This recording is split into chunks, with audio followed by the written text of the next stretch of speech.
Oh man. Hey, we got Adam here. What's What's going up, on, guys? man? How are you guys doing? We're doing good. We're doing Adam! good. Woo-hoo-hoo! Yeah, we're stoked to see you, man. Happy Aloha Friday. Yeah, happy Aloha Friday to you guys too. Would love Yeah, to just hear totally. from you. I think I started, and it's funny how you brought up the ukuleles. Like I think growing up in Hawaii, a lot of us start with the uk. So I think that's how I started. Um, I think my mom pushed me into music, and at first it was the orchestra. I played clarinet, and that was kind of a weird instrument to start on, but that kind of started my passion for music. And then when I went to Santa Barbara City College straight out of college, out of high school, and I kind of wasn't going to pursue music, but a few friends of mine that I kind of met through skateboarding. I randomly had a half pipe in my backyard in college, and my plan was to go to city college, and because I was an out-of-state student, it's kind of expensive to go straight into like a nice college. So my plan was to go to city college, take as many classes as I could, and then transfer to UCSB and just do a year there, get my residency, and then finish up. Through skateboarding, I met the guys who would start Revolution, another band. And Rory, the keyboard player, and I became really good friends. He was an avid skateboarder, and he played guitar. And Iration's drummer Joe, he's actually from Kona. His family lives up in Holualoa. He played drums, so I watched them play guitar and drum, and I was like, you know what, I want to join you guys. So I got a job painting a house that paid like $400 or something like that, and I bought one of these kind of cheaper bass guitar with amp combos, I think that Fender sold, and just went online and picked up music videos. Basically, I think all of Bob Marley's catalog. I would look up tablature online and learn how to play bass to these songs. And we kind of just started that way. And it's funny, we drew so many other people in that Iration and Revolution turned into two bands, when at first it was just all of us just jamming together. And we got our start playing kind of at house parties in Isla Vista, which is the college town where UCSB is.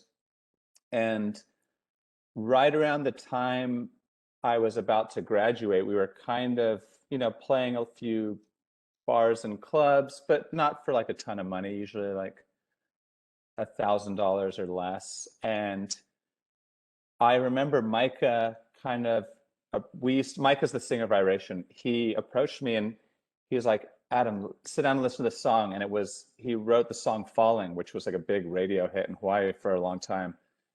And I kind of had this aha moment. I was like, oh my God, this sounds really good. And I remember writing the bass line on the spot to it. The song, yeah, got really big in Hawaii. There was an app called Tap Tap Revenge that was kind of like what Guitar Hero became later.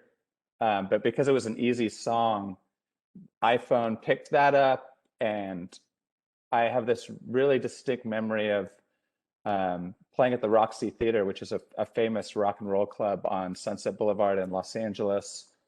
And, we would never, ever have more than 100 or 200 people at a show. And the promoter coming to our dressing room was like, the show's sold out. And there was a huge line. And we're like, what? Sold out? And the EP that called Sample This that had Falling on it was number 3 on the reggae iTunes. And that just kind of kick-started everything. And then our next album we decided to record was Time Bomb, which had a lot of songs that became pretty well known. Time Bomb. One of the songs, Turnaround, was really popular on radio out here on the mainland. But yeah, it's just funny. It's the whole career. I've done music professionally since 2005. So going on 16 years now, but it just started with a little bit of a passion and a hobby that my friends and I wanted to do. We all shared a love of reggae music, and I think Revolution stayed more reggae. We've kind of branched out because everybody has different different likes in the music industry. Like Mike, our singer's more into pop. I'm more into like roots reggae. Our guitar player is more into rock. So you kind of fuse and go in these different musical directions. But yeah, it's really cool that we kind of started in such a small way and a hobby, a passion. If you really want to pursue it, you can make it happen. As a musician, uh, how hard is it to find your way into like a band or into or to like how hard is the process, would you say, to find a band that you can audition for or be asked to be set up for or just be a part of in general? How hard is that, would you say? I'd say like these days, with everything with social media and stuff, it's probably easier now than ever. For us, we are lucky that all of us kind of went to high school on the Big Island and became friends first. And it was kind of like most of us didn't play our instrument. It was just like how I started. It was like, hey, these guys already play this, so I'll do this, and then someone else would learn something else. But yeah, I think these days you can go online and find other people to jam with um, and kind of start that way. But I would look, you're in a music class. I mean, I would look around at the people around you and see who plays what, and if you have a common music interest, that's kind of a big start. Is are we kind of looking to jam the same kind of music? Mm.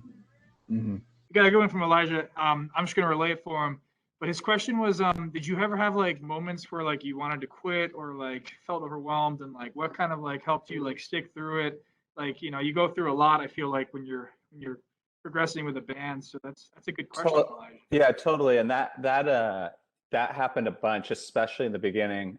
We were lucky enough that we knew the Pepper guys from growing up in the Big Island, and we probably would not have gotten to our success level without them because starting, yeah, it's really tough. Everybody around you, is getting a job, and um, you're kind of grinding out in music. And honestly, like starting in music, it's tough because you don't always have a lot of money, and you need to do other side things to really make it happen in the beginning.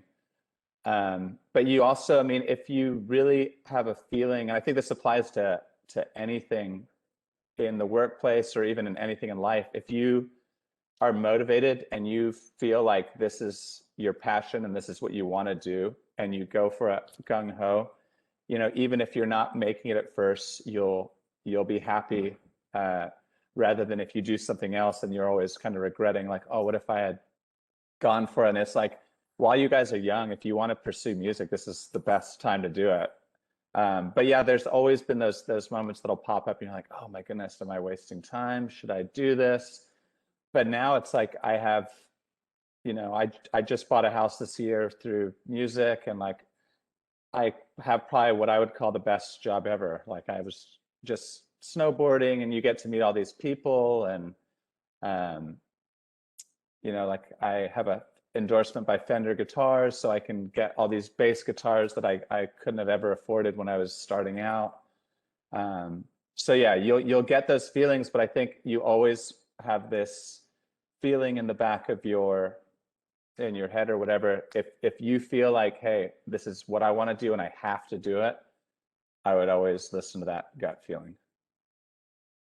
I was just wondering, like, with the virus and all, how have you guys like worked through that, and if it's like caused any setbacks or anything?